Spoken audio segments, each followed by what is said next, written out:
you know those annoying robocalls that you get saying you're pre-approved for credit cards or loans? Be careful. They could be scammers trying to steal your home's title. Here's the problem. Your home's title and mortgage records are online. And when a data breach happens, just like it recently did, millions of home titles and mortgages are exposed to thieves. And that's when the risk of home title fraud skyrockets. And here's how they do it. They forge documents stating you sold your home, listing themselves as the new owner. Then they'll take out loans against your home and stick you with the payments. Yes, this really happens. And there's no insurance, bank, or identity theft program that's going to protect you. For pennies a day, Home Title Lock puts a barrier around your home's online title. If you're getting credit card or loan robocalls or mail, Home Title Lock will get you through this period with 60 risk-free days of protection. Register your address now to verify you're not already a victim and protect your home's title. Go to HometitleLock.com. That's HometitleLock.com.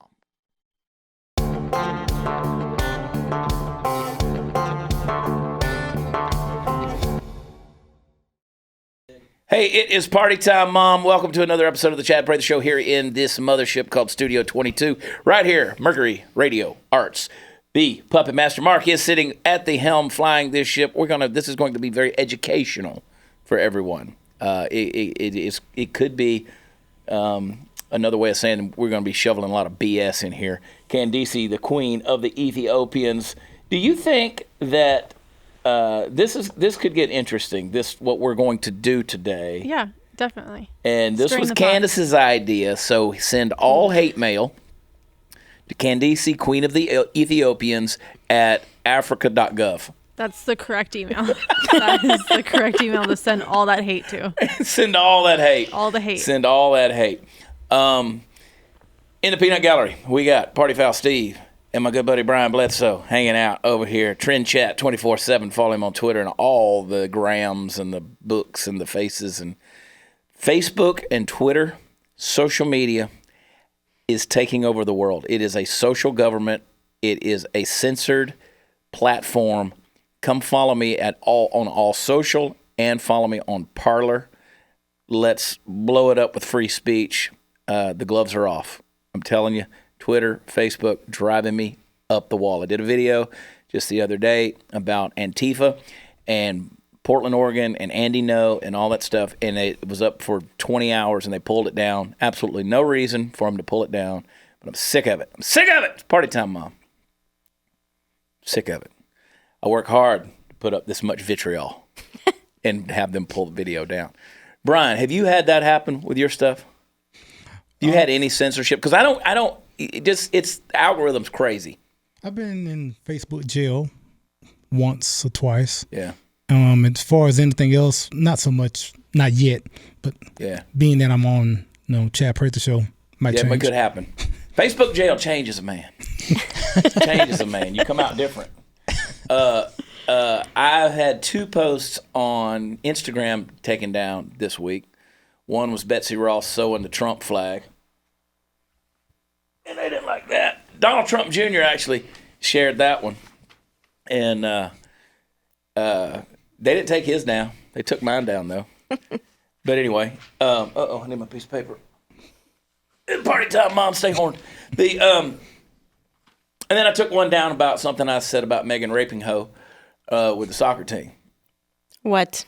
Well, no, and I just said we're just gonna watch you all the way into your obscurity. So, I mean, it was nothing. Just talking about women's soccer. Mm. My lovely wife, Jade, is sitting over here. See, Jade, I don't know why you always want to roll your eyes every time I say something, because I'm right. I'm right. I don't want everyone else to know. You just don't like the way I say it. It's kind of like Trump. Well, I don't like the way he says things either. Well, it is what it is, baby. We're keeping America great. It takes a lot of effort to roll your eyes, though, doesn't it? Thank you, Steve. I appreciate that support. Yeah, why can't you just be supportive, Chad? I don't. Let me tell you what I'm supporting. Okay, these are the issues. We're getting into this. These are the issues of the 2020 election. The 2020 election is coming, folks, whether you believe it or not. I saw a great meme a couple of times this week about a time traveler came back in time, and this person said, we were just at the inauguration of Donald Trump, and they said the first term or the second term, and the time traveler said that. Right. And they were like, oh, Yeah, so we'll see. We'll see what happens. In other words, he won twice. Yeah. So, but here's what's going to come. And is anybody worried about Donald Trump in the debates whenever they finally come down to, I think it's going to make television history. Whoever Donald Trump has to debate is going to make, beyond anything that's ever been seen in American politics. Can you imagine? I mean, there's going to be all kind of mudslinging going on. Yeah. I mean, the 2016 primaries were bad enough. Yeah, they were bad. Wrong. That's my favorite. Wrong. You're right, because you'd be in prison. I love it. He's savage. The man is savage. He is. But here's what's being talked about, and this is a compiled list I hold in my delicate fingers here, my recently barbecue greased fingers. The issues of the 2020 election. I'm going to read them off real quick. Candice compiled these, and she's exactly right. And I read this, and I'm like, oh, wow. This is what's going on. Incarceration, death penalty, private prisons, cybersecurity, affordable housing, big banks, income inequality, paid leave for mothers, minimum wage increase, cost of college, teacher salary, felon voting, nuclear power, fossil fuels versus renewable energy, background checks for guns, Medicare for all, marijuana legalization, overseas deployment of troops, veterans, racial inequality, reproductive rights, criminal justice reform, packing the Supreme Court, abolishing the Electoral College, gender inequality, pay inequality, wealth gap, border wall, immigration, relationship with North Korea, relationship with Russia, relationship with China, NAFTA, tech competition, online privacy, and wealth tax. There's a lot going on in America. She didn't play. There's a lot going on. Now, and I want you guys, you tell me what you think the biggest issue heading in to 2020 is. Because they asked that of the Democratic debate contenders, Democratic contenders at the debates, and they said, and they all came down talking about universal health care. They all came down talking about immigration reform, and many of them were talking about climate change as the biggest threat to America today. Yeah, I remember that. What do y'all think the biggest issue is? I don't think it's climate change. I think what I think it is, it's between the healthcare and immigration. All right. We cannot do universal healthcare. Okay. So I'm going to let them know that right off. So tell them what we saw in Ireland. I've been waiting. I'm very excited to tell this, to see something firsthand. As a healthcare provider myself, I have lots and lots of opinions on this. But when we were in Ireland, Chad was driving. My life flashed before my eyes almost nonstop. But one thing that I didn't miss, and neither did Chad, was we drove past an Irish hospital. And there was a huge banner, and they have socialist healthcare or socialized healthcare. And there was a huge banner that hung over the side of this hospital that said, "Where's our MRI?" And instantly I was like, and this is why we don't want this in America. Yeah. When you take away the competition, why should the government send them anything? Well, and not only that, it was hanging over another sign that talked about our new MRI services. Right. That's the irony of the beauty of that, is it was a big sign that said, "Where's our damn MRI?" But that's such a simple thing. So if they've got a huge banner that they bought and put over the side of their hospital, what is the care like inside? Yeah. That's just one thing. Yeah.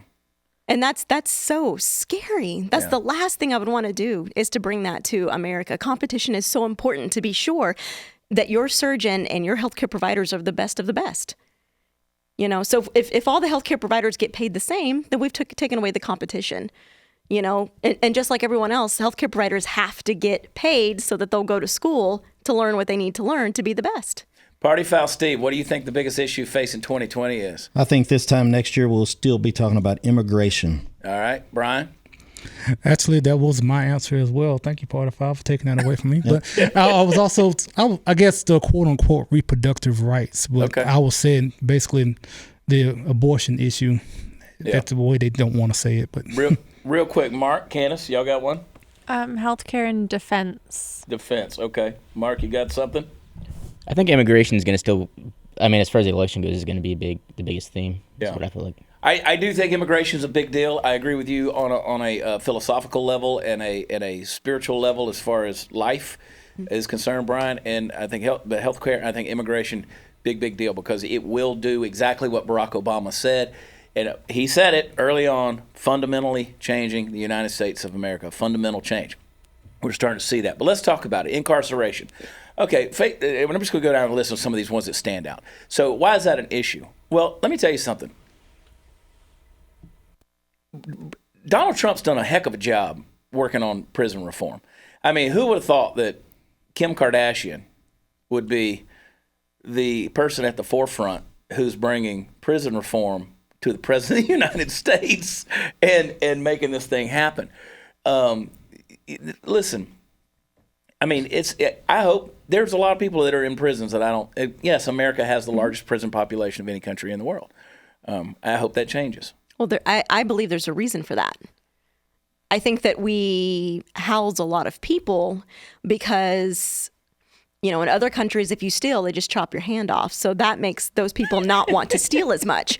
Whereas we're a lot nicer in the things that we do. Or they can only steal half as much because they're missing one hand. Until they lose that hand. Yeah. Then they'd have to use feet and everything else. I mean, eventually they're just going to be walking on nubs. Or they put them to work in some mine and they die. Easy Handmaid's Tale. That's it. So let's talk about that. What do you think about felon voting? Because that's directly, there are different ones. And I love it when you get into these debates and everybody says, well, that's a conversation we need to have. Well, then have the freaking conversation. Stop saying we need to have, it's a serious conversation we need to have. Okay, your microphone's in your face. Have the conversation. Say it. What's the deal? Is voting a right or a privilege? Voting is a privilege. It is not a right. You just lost, when you go break the law that harmed other people or took from other people, you just lost that privilege. Now, I think that there is, but here's the difference. So I think after a person has paid their debt to society, depending on the crime, I think that a person can come to a place where that gets taken away. You get your privilege back. And you get the privilege back. But they're talking about people voting while incarcerated. No. In prison. Absolutely not. Because you lost opportunity to have representation. Mm-hmm. It's a ludicrous idea. Let's talk about legalization of marijuana. Because let's face it, a lot of people who are in the prisons these days, they got caught selling a gram, they got whatever, doing a whole deal. Should they be in there? I mean, these are nonviolent criminals that just wanted to be laid back and Cheech and Chong it for a little while. I think that's a hard one. With the legalization of that, I feel like once we do that, then what's the next drug on the list that we're going to legalize? Well, it's just like I'm afraid it's going to snowball. Alcohol's a drug, and you can buy it at every corner store. I mean, it's true. I mean, you can make an argument that alcohol-related deaths are far more pervasive than, say, marijuana-related deaths, which aren't. But you're right. If you open the floodgates, where do you close it down? How does that affect the cartels? How does that affect the nature of there's there's statistics both ways on that. But I just don't, me personally, and y'all can disagree with me, I just don't think that the average person that was out smoking weed or got caught selling a little pot ought to be doing hard time in Huntsville. Not next to murderers. Yeah, I mean, I have an issue with that. But and I think if you legalized it nationwide tomorrow, you're not going to get a bunch of new marijuana smokers. No. Those guys are already, anybody that's doing it's already doing it. I mean, hey. I kind of agree with that. Yeah. There might be some people who, maybe for professional reasons, they don't do it and feel like, okay, now I can because it's legal. But I don't know that there's a whole lot of those people either. Let's talk about income inequality. Does income inequality exist, or is it a myth in America?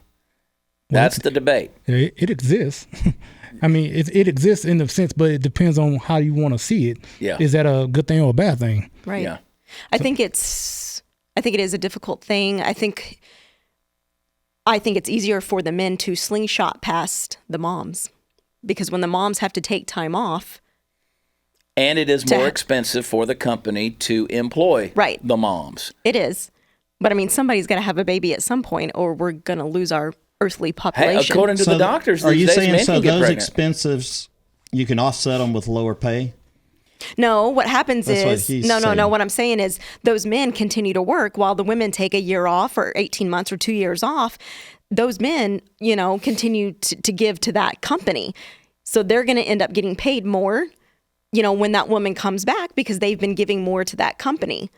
I don't know that it. I think that's where some of the inequality comes from. And also, back to Steve's point, there is some validity in what you're asking me, am I saying yes? Historically speaking, there have been cases where they just can't because they have to pay for your maternity leave. They have to pay for added health insurance and your birth. You know, I mean, let's face it, it costs more to employ some than others. Yeah, it does.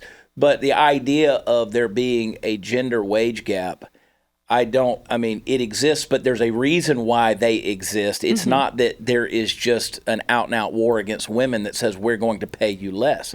Because let's face it, there are people, there are females who make, in some fields, far more than the men in subsequent fields. I mean, it's true and tends to be true in a lot of different places in the healthcare industry. I would say probably overall the men are paid more because we need more men in healthcare. I think they are paid more. Are they? But we are Tony, not. what do you think? You're not a part of this? We can't discuss. When I worked downtown for 15 years, I never asked any of the guys I worked with, hey, what did you start out making? Yeah. The ones that started when I started. But for some reason, I just have a feeling they make a hair more because they're trying to attract them. That's funny how Jade said that. When I worked downtown. At Harris in Fort Worth, Texas. Anyway, so that's it's something worth talking about. I think the perception of it tends to be more myth than what reality is. And I think that may be true. Yeah. I mean, because you can qualify it in a lot of different ways. I think that we don't have equality of pay in this country. We don't guarantee equality of anything except opportunity. You have the equality to go out and achieve just as much as anybody else does, regardless of your race, sexual persuasion, your gender. Look, I said it, and people have caught hell for it. Your sexual persuasion, your skin color, and your gender do not inherently qualify you for anything. Nothing. And all of those different areas, they face something. White, black, yellow, green, male, female, everybody faces something. But if you're a black gay Jew, then you're perfect. It's going to be tough. I got to get me one of those. Got to add to the quota. We got to fill the quota, baby. Oh, my gosh. That's a bunch of boxes to check that I didn't know were boxes. Yeah. Black gay Jew. But my agent, Willie, he's black, gay, Cubano. He's not black. He's gay, Jewish Cubano. When did that happen? He's a black Cubano. No, he's Cubano. Claims to be Jewish, and he's gay. So whatever. He's awesome. What about Justin? Isn't he black, Jewish, and gay? Who's that? Justin Smollett. Isn't he that? Oh, I think Smollett might be. Black, gay, and Jewish? Does he claim to be Jewish? Oh, I think he claims a lot of things, though. You can't believe. Don't quote me on that. Nobody can believe Jesse. Let's talk about the cost of college. We've talked about free college, free university. Somebody's got to pay for it. Nothing's free. But it sounds hypocritical to me for somebody like Elizabeth Warren. That used her fake heritage to go to college for free. Well, not only that, but was a college professor. Where was she? Yale? Or Harvard, Yale? Anyway. Somewhat, yeah. But she was one of those, and was making $400,000 a year just to teach one class. One class. I mean, that's what makes it expensive. I mean, give me a break. Yeah. You got a $400 school book that you got to buy? Oh, yeah. That you never crack open in a lot of cases. That's true. In some cases, that is true. But I mean, if you got all of the required books, when you go off to college, I can remember when I was in university, you go off to college, if you got all the required books that they recommended, I mean, you'd spend thousands of dollars trying to, you had to pick and choose, buy the used books and all that stuff. Yeah. It's only got more and more ludicrous. So should college be more affordable? Yes. So should healthcare. Yes. So should insurance. So should pharmaceuticals. Those are issues. And again, I know people are trying to we just try to sweep it under the rug and say, look, people definitely have a plight in this country. I mean, this is a land of opportunity. This is a land of liberty. This is a land where you can, but there is a big disparity between our impoverished, so to speak, and our wealthy.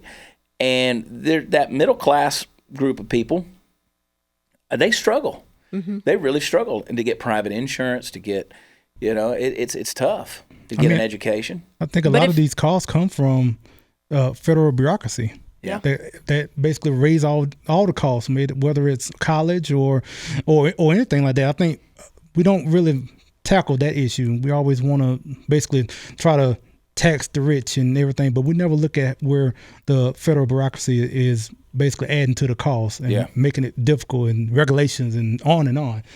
Well, and that's the thing. The federal government in America has just expanded, and every time the government gets control of something, it gets even worse. Or when they start putting, like you said, some regulations into it, or certain things that are going on. That's one thing I can say I do appreciate about Trump in many cases, is he's pulled back all these regulations that were hindering so many industries.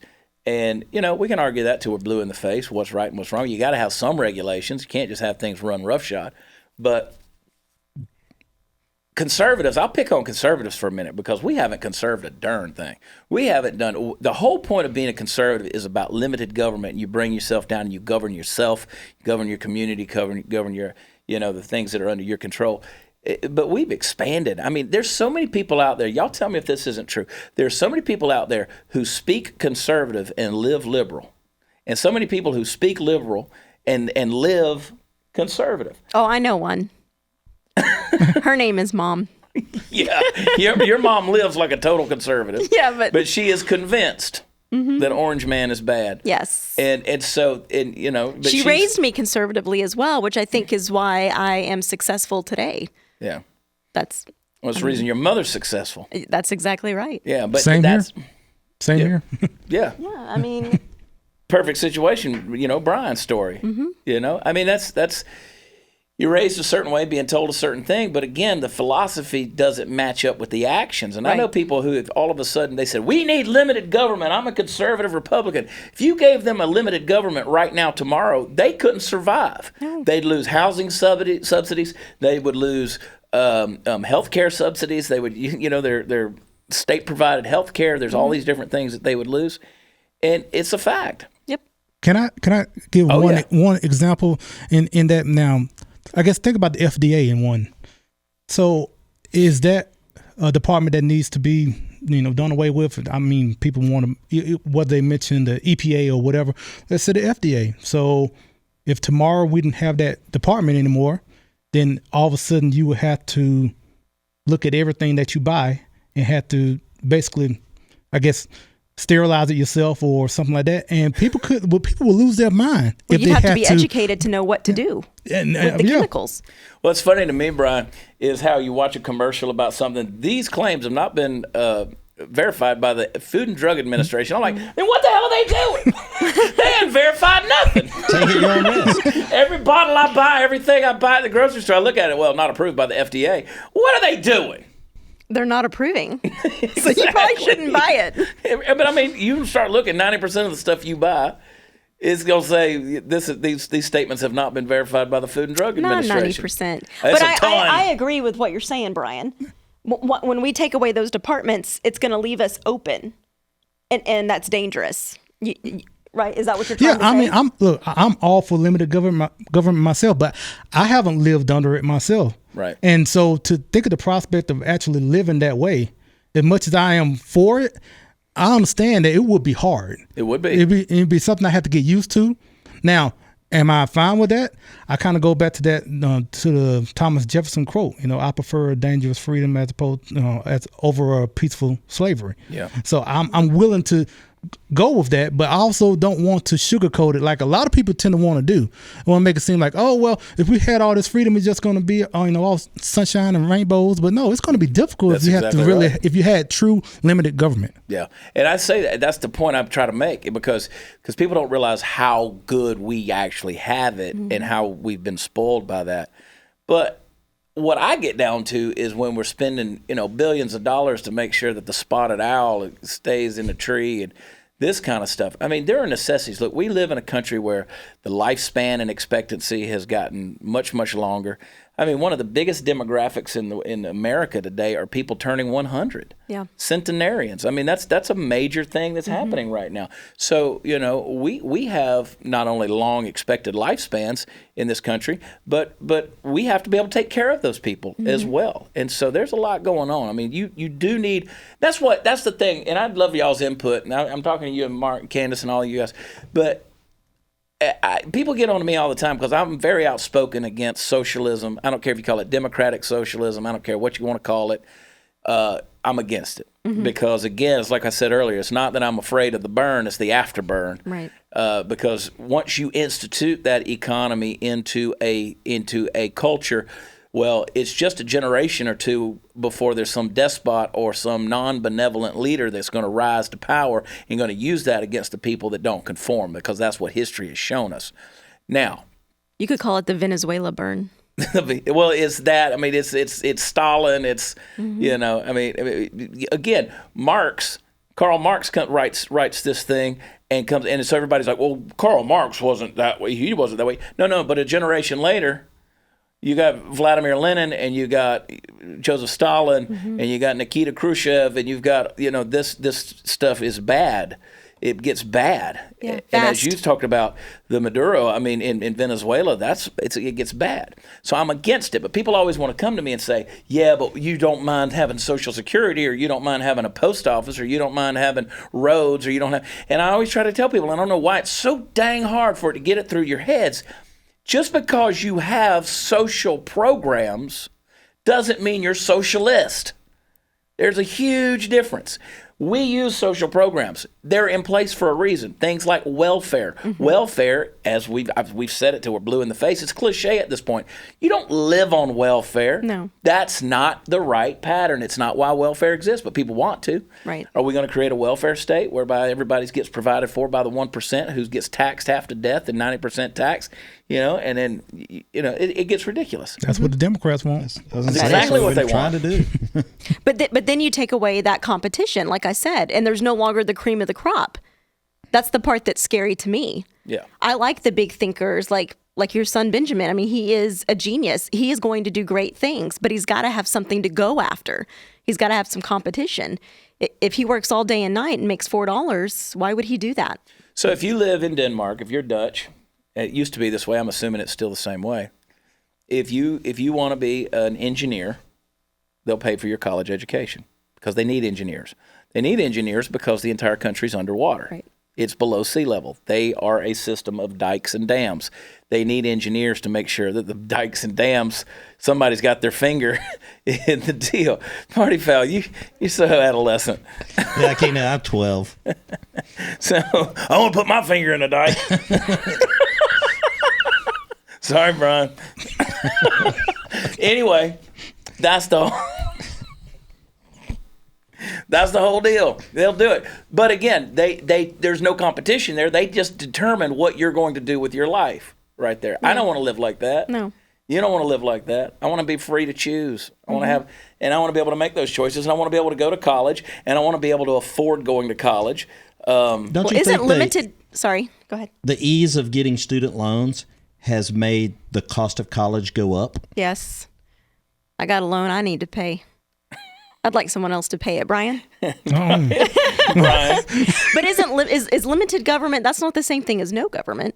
No, we're not talking anarchy. Yeah, so the social programs, they're social programs, but if you give all power to government, then we'll end up socialized. Have you ever had a conversation, guys, with somebody that claims to be a true anarchist? And how all government is we don't have friends like you. BS. But you know what I'm saying? I've heard a few people say things like that, but they don't live like that. That's another one. Yeah. So because I had a guy that came at me this last week who claimed to be a libertarian anarchist, and I thought, well, I guess you can just stick anything in front of a libertarian these days, and you're all of it, I mean, but look, there's got to be some authority somewhere. There will be authority. Yeah. There's no such thing as living in a world without authority. No. Well, and if you don't submit to authority, someone will make you submit to authority. Yeah, I mean, for me, I'm more towards a decentralization of federal government. Right. And have the states take most of the responsibility. I'm more for that as far as when it comes to limited government. So that's kind of more how I see it. Yeah, and I feel you on that. I'm with you. What about the death penalty? Should we keep killing them? Yes. Yeah. Dang, Brian. Candace? I think they should do it all at once. Clear out death row all at once. Just start fresh. Start fresh. The process is way too long. I think it would. Yeah, the process is too long. I think it would. And a death penalty is not a deterrent for other people. And that's because you did something. Yeah. That you can't live in society anymore. You're done. It's a very long process, though. Very tricky. It is. Now, if Heaton were here, he's opposed to the death penalty because he believes it's more expensive to execute somebody than it is to keep them on death row or in life in prison. Heaton has never bought a box of 22 shells. Heaton also doesn't have daughters. You know what I'm saying? Yeah. And so, God bless you, Andrew. I love you. And I do respect his opinion on that because it's a valid argument. But you know what I'm saying? Some people need killing. Now, when it comes to the death penalty, now that's something where I would kind of use the cliche that these pro-choice people want to use: safe, legal, and rare. Yeah, that's how I see the death penalty. Yeah. And I know a lot of times someone may be seeing this and saying like, well, how can you be pro-life and be for the death penalty? Mainly because we're talking about when I'm talking about abolishing abortion, I'm talking about innocent lives, not someone that has gone through the court system and has been found guilty of a crime. Right. So logical to me and you, but it's amazing how illogical it is to a lot of people in the world. It's a crazy thing. What were you gonna say, Candace? They were considering bringing back the firing squad and fentanyl. They were considering using fentanyl just because it's cheaper and easier and obviously more deadly. And then you have some people who are on death row who want to expedite their sentence and who want to go ahead and get it over with. And then they it's just red tape. They'll be like, okay, it's going to happen on Thursday. Get ready. And then Thursday will come and then they'll be saying goodbye to their family. And then the court will say, no, we can't go through with it. So it's if they want to expedite I'm almost okay with that. I'm okay with it. If they're going to death row, I'd want it to be a hard road. But to have that option to expedite killing someone, if you how about that family that lost the family member? Yeah. If you want to expedite your own... Yeah, you just want to get it over. Well, you need to stand outside on the concrete in Texas with no shoes all day long in July. So, Chad, go do it. No. So, what is the solution for health care? What is the solution? Universal health care for everyone, that ain't going to work. Even Bernie Sanders contradicted himself on his little town hall that he did on Fox News where he was talking about, it's free. It's not free, but it's free at the point of use. Yeah. Well, that's not free. He lied. I don't know how y'all do it, but we pay about $600 a month for health insurance. Yeah. And of course we do as well. But again, we find our families in a situation where our health care is subsidized by employers. So that's a blessing. Not everybody has that. When you start about now, single payer. The thing that bugs me, and I said it over and over again, is the fact that the people in Congress were so convinced Hillary Clinton was going to be the next president that they had 8 years to come up with a solution that would be better than ACA and Obamacare, and they didn't have anything in place when Trump got elected. There was no ability to come up with a good solution. They didn't, because in their mind it was going to be Hillary, and it was just going to be a continuation of the Affordable Care Act, right? Yep. And Obama lied to you. He lied to you, folks, and said, you can keep your doctor if you want, and you couldn't. So, because the whole thing was a mess. It messed up the healthcare provider point of view too. There was a lot of limitations put on the physicians. So it messed up. It wasn't just the public. I mean, it was both ways, and that's why it ended up being a big mess. Let me tell you how far-reaching Obamacare is. It affects when you take your dog to the veterinarian, because guess what? They have to pay things such as a medical device tax. Veterinarians use the same medical devices in many cases as a physician would use. They have to pay the same amount of money for those devices and that tax increase on those devices in order for them to have them. Well, they can't charge what physicians charge to see a human. They have to charge the same amount for a pet. You see what I'm saying? Well, and those pet owners don't always have pet insurance. So because it's gone up in price, people aren't even taking their pets to the veterinarians as much anymore. So you see, it has affected everything. Yeah. The whole deal is a mess. It's far-reaching. There's consequences when you start getting into legislation like this. Mm-hmm. And I'm talking about down in the street level where people live. You can't even take care of your dog anymore.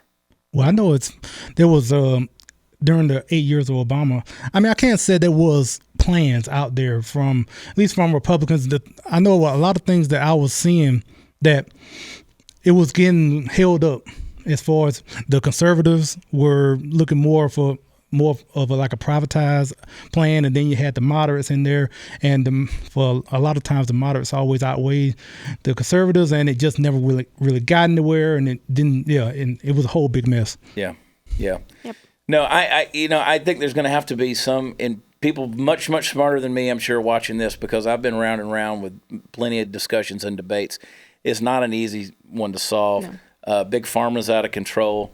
I can make arguments on both sides of that case. I can play devil. And that's starting to. There's, Trump's put it where they have to put the cost of that drug in their commercials and advertisement. It's a start. Yep. Yeah, there are things that are coming along, but there's a long way to go. Single payer is not an option. That's a bad idea. Full-on privatized insurance is astronomical. So we'll see. We'll see what's going to happen. I hope there's some smarter people than me out there. But I think it's a major issue, healthcare. But I will remind everybody, you live in a great country, and there's nobody out there getting denied emergency services when they show up at the hospital. No one. But there are people dying outside of emergency rooms in other countries because there's a wait. There certainly are. I mean, you might be be in Canada sitting over there with a broken leg when people got colds and sniffles, and they're being seen before. 8 hours, 12 hours before you, and you got a broken leg. So it's yeah. Do you think we'll start seeing more and more of the cash pay doctors? Yes, 100%. 100%. Yeah, I know one in particular, a good friend, Kevin Wacasey. He does a lot of that. We know several as well. Yep. And I think it's something, a wave of the future. We've uncovered some things we didn't even know existed in the Dallas-Fort Worth area because I had an emergency situation, and man, he couldn't move. I couldn't move. They came to my house. Yep, I Googled mobile urgent care, and not only did she get there within the time she said, she was early. And it was a wonderful experience, but that's outside of the norm. But that's definitely the future. I think in a big way it because can be. then the healthcare providers don't have to deal with the insurance companies. Yeah. If they're going to do cash pay, they don't have to worry about it. That would end up being cheaper on you and more profitable for the doctor. I'm sure there's pros and cons. Regulations. On both sides, yeah. Let's see about those regulations. Yeah. All right, let's talk about two more things I want to talk about. One is, oh gosh, how do I pick between the three or four that I really want to talk about? One I'm definitely going to talk about, and that's going to be immigration. We're going to finish with that one. Because I think that right now is one of the absolute biggest issues we're facing, and it's not going away anytime soon. Let's talk about, real quick, two things real quick. Abolishing the Electoral College. I can't believe that this is even a discussion that's coming up. I agree. The people are wanting to go to a popular vote in the presidential election. This is absolutely asinine. People or certain groups of people, or a certain group of people? Well, there's, for instance, Oregon has said that, well, what we'll do is our electoral votes will go to wherever the popular vote goes. Now, when I was younger and didn't really understand what that meant, that's what I thought the way it should be. Yeah. I've since, 20 years ago changed my mind, but. Well, it's interesting. I mean, because that does not represent the population. And then they've said, well, let's just combine the Dakotas and make that an electoral vote. And then they've talked about splitting up California into 5 different states, unless each one of those. But again, it would still work in favor of the Democrats to do that. Mm-hmm. But that is one of the foresights that our founding fathers had that is purely genius. Yes. And just the idea to keep a republic alive, because we're not a democracy. Right. We are not a democracy, and I'm so tired of lawmakers in Washington, D.C. referring to us and saying our democracy is at stake. We don't have one of those. Nope. So that's the rhetoric you're going to see if Trump loses in 2020. I also believe whether Trump wins or loses, very well could be the last Republican president you see in office for a long, long time. I need Generation Z to get up there to voting age. Mm-hmm. These conservative kids to come along because these millennials are killing me. But they're not that far away. Mm-mm. The other thing I wanted to talk about was online privacy and just the internet in and of itself. Okay, so we are being strangled with algorithms. We are being there's a great, I just retweeted it. There's a great article that's out there talking about online social government, that how it's governing words and its bias and things like that. But you read that article and you don't realize how many people who work for Twitter or Facebook or something like that, were like the chief of staff for Nancy Pelosi, or were very high up in the Clinton administration. And these are the people who are controlling the online platforms, and it's really bringing the voices of conservatives down. I'll argue with you all day long, and I got the graphs to prove it to you. I just want to know why, if I think about a certain toothbrush and all I did was think about it and I never said it out loud, why does it pop up on Facebook? That freaks me out. The camera. Yeah, agents. Now Brian's freaking me out. The one stuck in your brain. Did y'all hear the story about Alexa calling the law the other day? This dude was beating his wife, and he said something to her. Did you call the police? So Alexa called the police. I'm calling the police. Alexa called the police. That's freaky though, because he didn't say, "Hey Alexa." He just asked her, "You call the police?" Hey. Well, that's the weird thing with it, right? Because you're supposed to choose like wake words, but like, how do they know that? I think maybe police is the emergency there's emergency wake words that you don't even know about. But then like it has to like detect everything you're saying to detect that wake word, or like every word that starts like Alexa. So are they like monitoring every word that starts with that syllable? I don't know. I think it's a lot more sophisticated than we're being told. Mm-hmm. Oh, I think you're right, Brian. The Chinese, they probably get a relay of every message that goes through Alexa too. Like I wasn't joking as far as the whole camera part, because I had something similar where I'm in my truck and my shoulder was kind of hurting, and so I was doing this a lot for about a couple of days. Then next thing I know, on Facebook, I'm seeing all these ads about shoulder wraps. I haven't even said anything about. It's not like I'm in my truck saying, "Oh, my shoulder hurts today." I wasn't saying nothing. A wrap would be nice. Nothing. I was just doing this a lot. That's some Chinese guy watching through your phone. And like I said, a couple of days later, next thing I know, I see all these shoulder wrap ads. This is what we need to be talking about. Forget about healthcare and immigration. This is scary. I know, right? Well, Jamie Metzler, get Jamie Metzler back on here. Y'all need to watch the ones about creating perfect humans and all that genetic engineering stuff. This morning I was laying in bed thinking about an Eric Church song, and Jade started humming it. Now, how weird is that? That's called marriage. Exactly. Thank you. I was laying there just thinking about this Eric Church song because my buddy wrote the song, and I'm gonna see him next week, and I was thinking about that song, and she starts singing it. But we do that a lot. Like, that's we weird. think about the same We songs. are not that in tune with each other. Yes, we are, whether you like it or We're not. not in tune. Yes, we are. I'm telling you, and I'm right. Let's talk about the environment for a second. I got in this big debate the other day with these bunch of Cro-Magnon airheads online.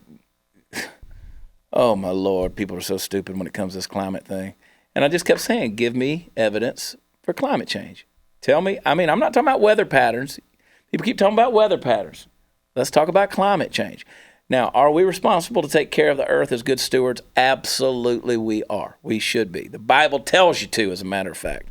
So, but this idea that we are headed towards some atmospheric apocalypse where we are the God that can destroy the earth, that's a bad way of thinking. It's become a religion. And, the earth is the Lord's and the fullness thereof. Listen, God's got it in his hand. I get that. But even not from a religious viewpoint, you got to chill on this whole worshiping the earth thing. This drives me up the wall. And so these people were coming at me pretty hard. Temperatures only changed 1.5 degrees Fahrenheit in 150 years. So here we are. Are you guys concerned about the environment? I go back to I go back to George Carlin. I will never forget his stand-up where he's talking about the planet Earth, and he wasn't worried at all about any of that. and he was talking about, I don't know if this was 80s or 90s, I think 80s, and he was saying, everybody's into saving everything. Save the tree, save the bee, save the wells, save those snails. And he said, let me tell you what's going to happen. Earth is going to shake us off like a bad case of fleas. When she's ready, that's what she's going to do. Just like she's done thousands of times before. She's done in the it last before. She'll do it again. Years. Yeah. But I agree, we should be good stewards. That doesn't mean that we just get to throw our trash all around and everything else. Yeah. So Jade's funny, man. When I go to throw the bottles in the recycle bin. Yeah, that pisses me off. Well, I mean, I'm putting them in the recycle bin. But you don't. You put them in the other thing called the trash can. Sometimes I do. That's because the recycle bin's overflowing. Here's the deal. When it's so overflowing I'm the one that because takes of it out your and deals weekly with it. waste, you use too much toilet paper, too. I have to use toilet paper. You use a ton of freaking toilet paper, not. Jade. Each time I urinate, women, we have to use it. We don't just use our hand. We don't pee all Deny over my the point. toilet Deny or pee my everywhere point. else. I wish you would use more toilet paper and clean up everywhere you pee except for in the I'm toilet. a man. I got a God-given right to pee where I want. And I have a God-given right to use the toilet paper. No. Yes. No. I have There's to no use government it. subsidies for your Angel Soft. I don't need subsidies. Comes out of my pocket, lady. Dreams. You use a lot of toilet paper. I do Like, I would not. put a brand new roll on the thing. I'll put a brand new roll on the thing, Brian. An hour later, it's down to the little crusty coming right off the tube. Let's talk about how many bowel movements you have per day that require toilet paper. I'm regular. I'm healthy. But you're All right. at the extreme. They cut my guts out last year. They cut mine out too, So, twice. well, why And don't you more? Because You know, why don't you poop more? I don't know what it is that you're 44, putting in your body 48. that's going through it so fast. Thank you, Steve. I'm Come regular. out and Here's go the right deal. back in. Look, I graze. I don't eat. Okay, I graze. I eat all day long. That's why I'm a healthy specimen. Listen, here's the thing. As soon as something goes in, it starts pushing the rest out. I know. And I gotta go. It's time to go. And you use toilet paper every time. So is it possible? Oh, but I got it down to a science. Is it possible? You're not. Not only do I use the toilet paper, but I use the wet wipes. I know. Because I'm clean. 2 sheets for your butt and 1 for your finger. I can hear him pulling There you it go, off. Porterfowl. Yeah. Save some toilet paper. Love the wet wipes. So don't tell me about the environment, woman. I have to dry myself. Hey, You if need to it's just- yellow, let it mellow. If it's brown, flush it down. Come on. Look, I'm just saying that that's the deal. That's the deal. You use up a lot of the environment.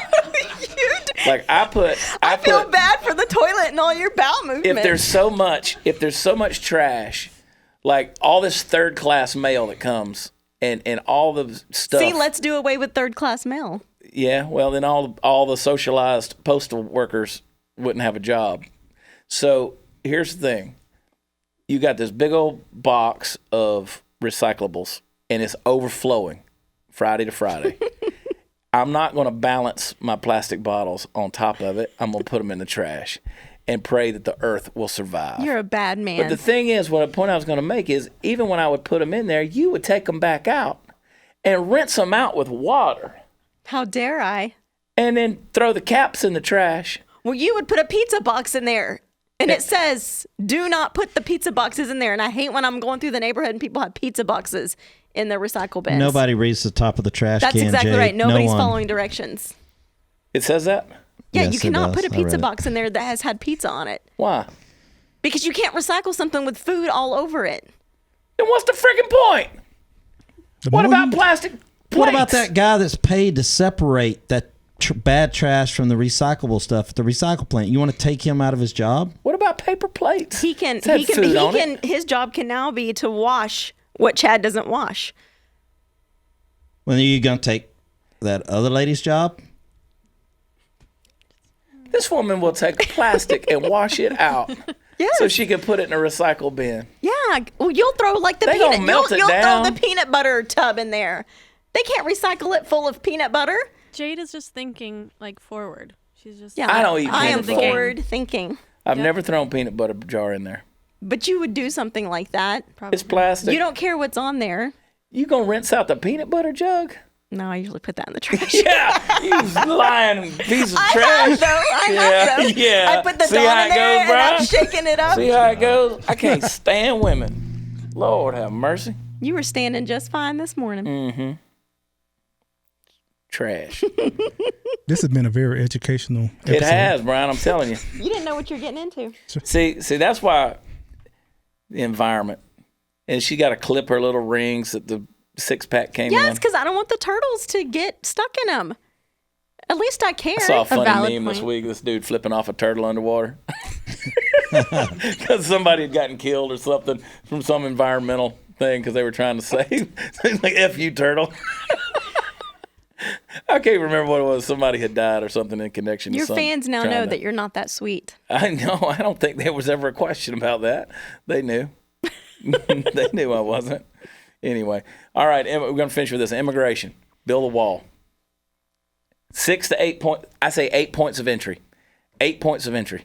What you got to do is you have to do this, and I think there's legislation's in place, is coming into place right now, where anybody wants asylum in the U.S. has to have already sought asylum in another country that they've already had to pass through. So if they have to pass through Mexico, they need to seek asylum there. If they're going through Guatemala, they need to seek asylum there. Because let's redefine, or let's go back to what the definition of an asylum seeker is. This is not a person that just wants to live in a better place. This is a person that is being persecuted for some reason or another, a political belief, a religious belief, something of that nature. This person needs to immigrate because their life is in danger, not just because they live in squalor or in poor conditions in a third or second world country. We've been in these places. We've seen these places. And you know what? These people, even though they live far below a poverty level, they're very proud of their homes. Yes. I just had this conversation with somebody about when we went to Nicaragua. Yeah. And I remember you asking me, what do you think about this place? And, we were being followed around with guys with armed weapons and everything. But when we went to see those children, all they did was laugh and smile. And I remember thinking for the first time how selfish I felt and how snooty I felt that, here I am an American. I just think America is the only way, the best way, because I'm not as well-traveled as you. And I realized for the first time, they wouldn't be happy here. I mean, how selfish of me to think that, I thought I'd want to collect them all up and bring them all home. I would like them to have some better living conditions, but they don't believe they're that bad. No, they're proud. They want to show you their garden. They do. They want to show you their come in here and I want to show you this. And they're so proud of the different things that they have. And so you're exactly right. See, we're judging them on the basis of what we're used to. So here you got AOC with her IKEA furniture that still isn't put together on her Instagram videos, and she's doing live feeds and it's just leaning up against the wall there. And they're thinking, oh, well, I can't afford on a $174,000 congressperson's salary every year. I can't afford a DC, it's $3,000. No, these people are living on pennies, pesos. Or less. Lira. And happy. And they don't know any different. They don't. That's it. So they don't understand the life of lavishness that we're accustomed to in America. I think it would be a foreign concept. And they would probably look down on us. I think a lot of countries do look down on us for that reason. Is America a land of opportunity? Do we welcome legal immigrants? Absolutely. I don't know a single soul on the planet doesn't welcome. Me personally, I don't know a single soul that doesn't welcome legal immigrants doing it the right way, and I highly respect it, and I will celebrate just as much as they do on the day they get their citizenship. I will celebrate, but there needs to be certain points of entry. There need to be legitimate reasons for asylum. If you're gonna get a court date, you need to show up for that court date. Don't just sneak into the country and then disappear out into the deal. Where are we gonna put 15 million people? Tell me, where are we gonna put 15 million people? I heard a dumbass on David Webb's show the other day talking about we put them in Idaho. Idaho appreciates your sentiment. Yeah. I mean, seriously, where are you going to put 15 million people who don't have an education, who can't basically speak the language, who have no marketable skills, who are going to go out there? What are we going to do? I've said it over and over again, and it's the truth. This is the only country that I've ever seen that where if you cheat to get in college, you go to jail, but if you cheat to get in the country, you get to go to college. I know. All right, I got an That's how idea. ludicrous it is. I can't imagine the health care for 15. You say 15 million? 15 million. Yeah, I mean, how are we going to pay for their health care? That's a huge problem right there. Yeah, we can't take care of our own. You got 60,000 homeless people on the streets in L.A. What's the deal there? What are you going to say, Steve? I was going to say no wall, no ports of entry. We just do a giant long America Ninja course. If you make it over through that, you're good to go. I support that. You're a diplomat. I You really support are that. a diplomat. You guys have heard me say it, and I say it again. It's not just about security. It's about humanity. and you gotta focus on both. We need security, but we need humanity. Look, I'm not sitting around, complaining and beating everybody up about the inhumane treatment of the people at the border. Look, it's not a concentration camp when you can avoid it by literally turning around and walking the other direction. Mm-hmm. So, what do they think is going to happen in Idaho? They're still going to have to be housed somewhere. What's going to happen here? That's not a solution. Our friends at Nine Line Apparel just opened the Little House community where they put these little micro houses on this big plot of land for homeless vets to move into. And so they have their own little community of these cool little houses. Tyler Merritt and the folks at Nine Line just opened that up down in Savannah, Georgia a couple of weeks ago. Fantastic idea. It's a great thing. But what are you going to do? That's a major expense. What are you going to do? Well, plus electricity and water, and what about those bills? Again, where are you going to put them? Where are you going to put them? People say, well, just put them out in Montana. There's a reason Montana is not populated. It's freezing cold for one thing in the winter. But where are these people going to live? And what are they going to do when they come here? They're still going to be in poverty. Right. So we're just inviting more poverty. In a place where poverty is much more significant in terms of its ramifications here. Being poor in Nicaragua or Honduras or Guatemala, and look, I've been to all those places. I've been in the poorest of the poor areas. Listen, it's one thing to be poor there. It's another thing to be in the streets of L.A. and to be poor. Yeah. Because let me tell you, it starts to get none of it is good. Don't get me wrong, but there's different ramifications. What were you going to say, Brian? Well, I know AOC will not like this, but personally, I would think we need more detention centers on the border. We also need more immigration judges at the border to take care of all the illegal immigrants that are coming across the border. Because we also have this issue where people are coming across and then are being released to come back for their hearing, which the stats say 95% don't come back. They're not coming back. So and why would they? And why would they? And so I think we need more of these detention centers to make sure people stay there. And on the flip side of that, have more immigration judges to hear their case, yes or no, either yes, they come in or no, they don't. But do not release them into the country for them to basically not come back. Yeah.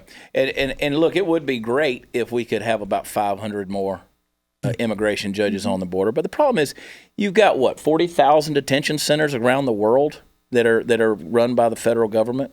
Everywhere from Vietnam to Florida. You got them all across the world. So we have, obviously there's a lot of, it costs about $750 a day to house one illegal who's at a detention center on average. Now, somebody will argue that with me, but on average, I've seen the statistics, $550 to $750 a day. That's taxpayer money that is going to take care of someone in a detention center who's waiting on some asylum proceeding. Well, it's going to be taxpayer money that's going to take care of them once they don't show up for their hearing. Right, and don't get me wrong. It has nothing to do with the color of your skin. It has nothing to do with your work ethic. It has nothing to do with where you came from. I don't care. I want legal immigration. But these folks like AOC and all of them who keep spouting all this stuff off about, and Beto O'Rourke and these guys, they're creating harm. They are creating legitimate harm for these people. These people are coming up here. You got 30% of the kids who are coming up here are being rented, and they're getting funneled right back down to those countries and getting rented again, and they're coming back up here so they can look like a family. So how does this work in the other countries? They're letting in everybody. They don't allow it. Oh, because I feel like when these left people are talking, they are acting as if we are horrible, and all the other countries are allowing it. So why isn't America? All you got to do is look at France or the UK. Look at France or the UK. They opened up their doors to Syrian refugees, to Muslim refugees, and look at what they've got. Who came in with them? Were there legitimate refugees? Of course there were. But now they're having to ban knives in the UK. They're having to, warnings of acid attacks and no-go zones and things like that. Why? Sharia Because law. you brought it in, and you're losing your country. But they don't allow that in China or other places. Ain't nobody trying to sneak into China. There's a reason. Back to Steve's pit, put you on work detail. That's it. Even Central America, you can just look at as far as their immigration. They they're not letting people in. At least they're not trying to, unless they get like overrun with these caravans. And you look at Australia. I mean, not only are they surrounded by the Pacific and Indian Oceans, but they also passed the strictest immigration laws on the planet here just a month ago. So anyway, Candace? Did you ever see that story of like the young girl who was visiting her mother up in Washington State, and she went jogging on the beach, and at some point she passed into Canada, and Canada like got her and detained her for like 2 weeks before they let her go back home. And she was like a 16-year-old. Oh. And she was just trying to explain to them like, hey, like I was jogging, I'm not from here, I don't have a passport. Ignorance of the law. And they were just like, no. It's no excuse. So it's not just our country that's like... Candace should say, and I was that little girl. Come on, Kamala Harris. She just turned herself I bet off. she doesn't run down the beach without paying attention next time. I mean, Words live by. I doubt there was a sign, like leaving Texas, entering Louisiana, Heading into the Puget Sound. I skipped over that big yellow rope. leaving U.S., entering I went Canada. from the clothed beach to the nude beach in Jamaica one time. Whoops. And apparently I missed that sign. There was no sign. I'm sure you There did. was no sign. Nope. Chad and I were just taking a nice walk on the beach, and next thing I knew, I was like, oh, I'm not sure we're supposed to be on this part. And they shared that it was whoever the lifeguards were like, you need to go back. And we were like, we will right now. I was like, hell no, I'm taking my pants off. They asked Chad to put his pants back on. I was like, Jack, I'm taking my britches off. There you go. Here, just hang your swimsuit here. Oh, hold it. Oh, man. Anyway, hey, bad thing. But again, I want to tell everybody that's listening or watching, if you've hung in this long, it's a human problem. It's a humanity problem. It's also a security problem. And whatever solution we come up with when it comes to immigration, you got to take into account both of those. I don't think that – I know a lot of Border Patrol agents. I know a lot of ICE agents. I've been down there. I've seen it. They're not getting abused. They're not – it's bad misinformation that's coming out of here. And I know you can hate me for saying it, but it's not. It's not. It's a detention center. They're in detention. They're not staying in anything worse that your own U.S. troops are staying in when they're stationed in certain places. And is it crowded? Absolutely. It's overcrowded. And I agree with you, Brian. I think there needs to be more. But our U.S. troops are immunized. I mean, I think about illnesses like tuberculosis, things that come out whenever people are in close quarters. Because, I mean, flu season's coming. It's going to be tough. And you don't know what they're carrying now. Exactly. I mean, obviously, we've had folks that have died. Mm-hmm. So, all right. Party foul. I'm good. Brian Bledsoe. Trend. Chat 24/7. Yep. That dude's right there. Look at there. Find him on Twitter. Jade, pleasure. It's all mine. As always. Use less toilet paper. No. Candace and Mark. Thank you guys for the Chad Prather Show. Go to watchchad.com. Check it out. Go to blazetv.com/humor. Oh, and I'm still rubbing that Somaderm, that HGH on my arms. It's good. Boy, I feel good. Look at it. Look at my beard, how it's grown up. You're ready for winter. Tony.